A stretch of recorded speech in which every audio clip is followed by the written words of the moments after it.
yang mengenai cerita hikayat Putri Gading Cepaka, cerita rakyat dari Bengkulu. Pada zaman dahulu kala, di daerah Bengkulu Tinggi, terdapat sebuah kerajaan makmur bernama Kerajaan Sungai Serut. Kerajaan ini dipimpin oleh raja pertama mereka yang bernama Raja Ratu Agung.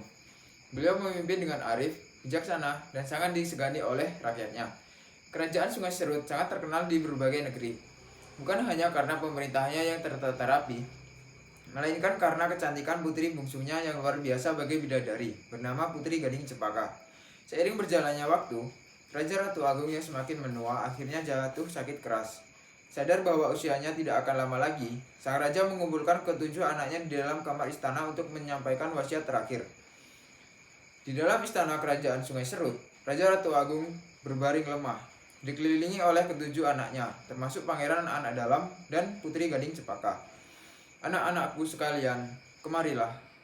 Mendekatlah kepada ayah. Seperti yang kalian lihat, tubuh ayah sudah semakin menua dan digerogoti penyakit. Ayah merasa waktu ayah di dunia ini tidak akan lama lagi, ucap Raja Ratu Agung dengan suara lemah dan terbatuk-batuk. Jangan berkata seperti itu, ayahanda. Ayah pasti akan kembali sehat. Kami semua masih membutuhkan petunjuk dan kasih sayang ayah.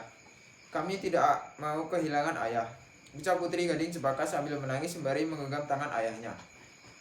Anak-anakku sayang, kita semua tidak bisa menghindari ajal. Semua ada di bawah kuasa Tuhan yang Maha Kuasa. Demi menjunjung tinggi nilai keadilan dan kedamaian di kerajaan ini, ayah ingin menitipkan dua wasiat penting kepada kalian, ucap Raja Ratu Agung sembari tersenyum tipis dan mengelap air mata putrinya. Dititipkan kepada kami, ayahanda. Apakah wasiat tersebut? Ucap Pangeran Anak Dalam dengan kebingungan. Yang pertama, ayah menyerahkan takhta dan kelanjutan takdir kerajaan Sungai Serut ini kepadamu, Anak Dalam. Pimpinlah rakyatmu dengan bijaksana, ucap Raja Ratu Agung menjawab pertanyaan putranya. Terima kasih atas kepercayaan yang teramat besar ini, ayahanda. Akan kujaga dan kupimpin kerajaan ini dengan sepenuh hati, ucap Pangeran Anak Dalam sambil menunduk hormat kepada ayahnya. Dan wasiat kedua, apabila suatu saat nanti terjadi sebuah musibah besar yang menimpa kerajaan ini hingga tak lagi aman, menyingkirlah kalian semua ke Gunung Bungkuk. Jangan bertahan di sini. Di sana akan datang seorang raja besar yang kelak berjodoh dengan anak gadisku tercinta, Putri Gading Cepaka, ucap Raja Ratu Agung menambahkan jawaban yang pertama. Beberapa hari setelah penyerahan takhta dilakukan secara resmi di hadapan para abdi dan warga, Raja Ratu Agung menghembuskan napas terakhirnya. Seluruh negeri berduka cita. Putri Gading Cepaka hanya bisa pasrah dan berdoa agar ayahandanya mendapatkan ketenangan. Setelah masa berkabung usai, Pangeran Anak Dalam pun resmi diangkat menjadi raja yang baru.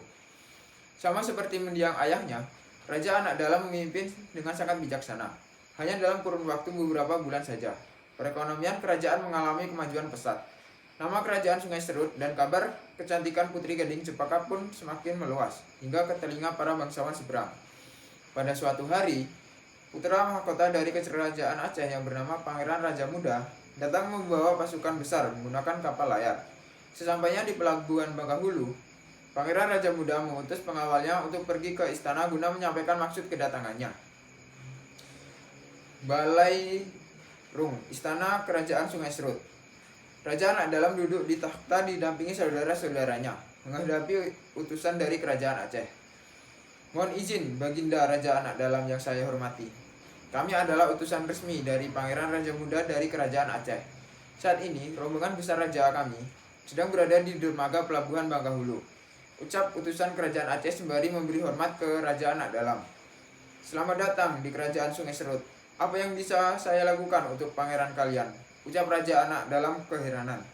Sebenarnya, kedatangan kami kemari adalah untuk menyampaikan niat suci Pangeran Raja Muda Aceh yang ingin meminang adikmu, Putri Gading Cepaka, untuk menjadi permaisurinya.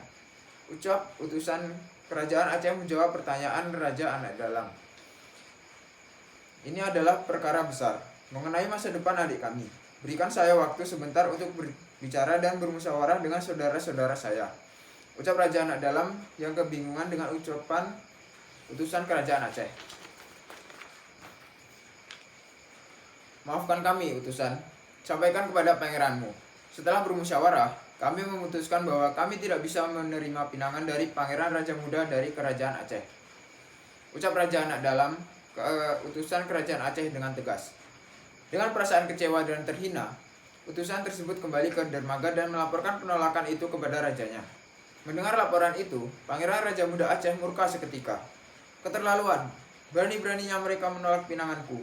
Kerajaan Aceh tidak bisa menerima penghinaan ini. Pasukan, serang kerajaan Sungai Serut sekarang juga, ucap Pangeran Raja Muda Aceh dengan marah sembari menggebrak meja. Peperangan dahsyat pun pecah dan berlangsung selama berhari-hari. Perang tersebut memakan banyak sekali korban jiwa dari kedua belah pihak. Korban yang berjatuhan mulai membusuk, hingga membuat seluruh negeri dipenuhi bau menyengat. Raja Anak Dalam sadar bahwa pasukannya sudah tidak kuasa lagi menahan gempuran perang yang berkepanjangan ini. Peperangan ini sudah memakan terlalu banyak korban. Negeri kita sekarang dipenuhi bau busuk karena banyak mayat yang berjatuhan selama beberapa hari ini, ucap Raja Anak Dalam sembari menutup hidungnya. Saudaraku, ingatkah kau pesan terakhir Ayahanda? Jika kerajaan ini sudah tidak aman lagi, kita disarankan untuk mencari tempat yang aman di Gunung Bungkuk. Kita tinggalkan saja negeri ini demi keselamatan bersama, ucap salah satu saudara sembari menepuk pundak Raja Anak Dalam. Raja Anak Dalam pun teringat dengan wasiat ayahandanya. Kamu benar, itu adalah jalan terbaik.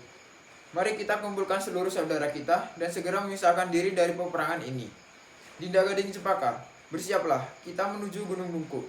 Akhirnya, Raja Anak Dalam beserta saudara-saudaranya berhasil meloloskan diri menuju Gunung Bungkuk.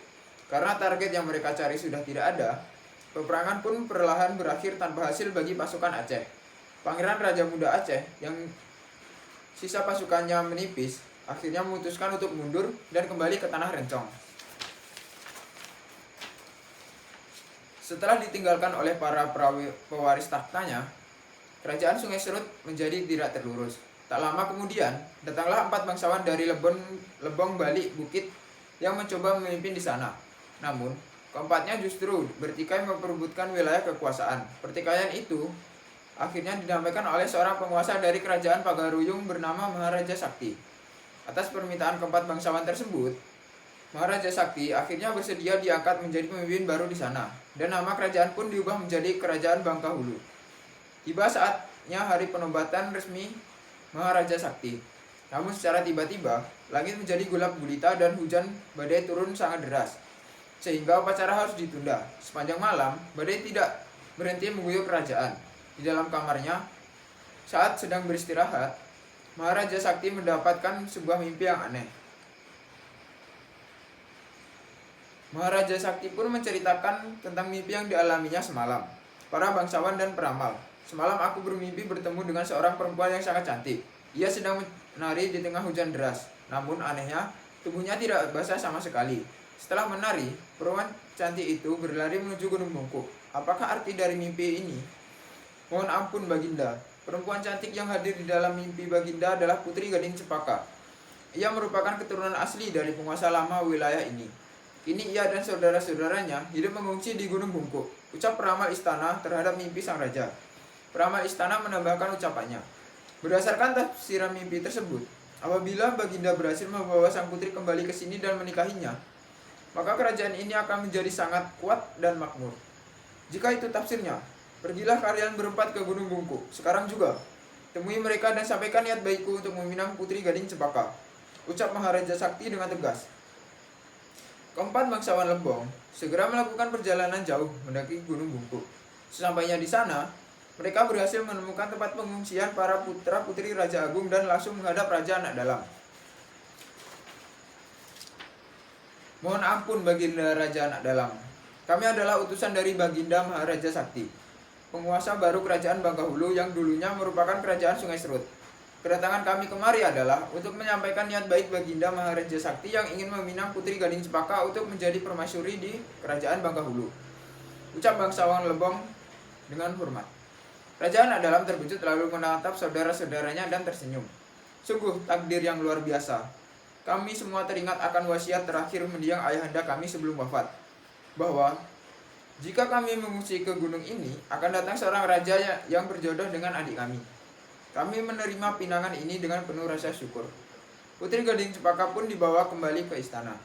Pesta pernikahan dilangsungkan secara sangat meriah, bersamaan dengan upacara penobatan resmi Maharaja Sakti sebagai Raja Kerajaan Bangkahulu. Maharaja Sakti menatap permaisurinya dengan kagum. Aku sungguh tidak menyangka. Perempuan yang kutemui di dalam mimpi itu ternyata nyata. Gaya kecantikannya yang asli sama sekali tidak berbeda. Aku pun tidak menyangka suamiku. Ucapan dan wasiat dari mendiang ayahku terbukti tidak keliru sedikit pun. Disinilah takdir mempertemukan kita, ucap Putri Gading Cepaka sembari tersenyum bahagia. Sejak pernikahan tersebut, Kerajaan Bangkahulu tumbuh menjadi kerajaan yang damai, aman, dan sangat kuat di bawah pimpinan Maharaja Sakti yang didampingi oleh Putri Gading Cepaka. Baik, itulah saja yang cerita rakyat yang dapat saya sampaikan. Di sini saya ingin membedah karakter dari cerita hikayat Putri Gading Cepaka. Yang pertama yaitu tokoh protagonis, ya, yang merupakan tokoh utama atau tokoh yang baik di dalam cerita hikayat Putri Gading Cepaka. Yang pertama yaitu Putri Gading Cepaka, tokoh yang berparas cantik. Tokoh utama yang berparas cantik, berbaik hati, patuh pada orang tua, dan menjadi pusat dari seluruh alur cerita. Yang mana Putri Gading Cepaka ini merupakan tokoh utama dari cerita hikayat Putri Gading Cepaka. Yang kedua yaitu Raja Anak Dalam atau Pangeran Anak Dalam, kakak tertua yang bijaksana, bertanggung jawab, menjaga saudara-saudaranya, dan memegang teguh wasiat ayahnya demi keselamatan rakyat. Yang kedua yaitu tokoh antagonis atau tokoh penentang atau tokoh yang jahat di dalam cerita hikayat Putri Gading Cepaka, yaitu Pangeran Raja Muda Aceh. Mengapa Pangeran Raja Muda Aceh yang menjadi tokoh antagonis? Karena pangeran tersebut memiliki sifat yang egois dan pemarah. Ia tidak bisa menerima penolakan secara baik-baik, sehingga menyerang kerajaan Sungai Serut dan memicu peperangan besar yang menumpahkan darah. Yang terakhir yaitu tokoh tritagonis atau tokoh penengah atau tokoh pembantu, yaitu Raja Ratu Agung, ayah yang bijaksana. Dialah yang memberikan wasiat dan petunjuk krusial agar anak-anaknya selamat dari kehancuran perang.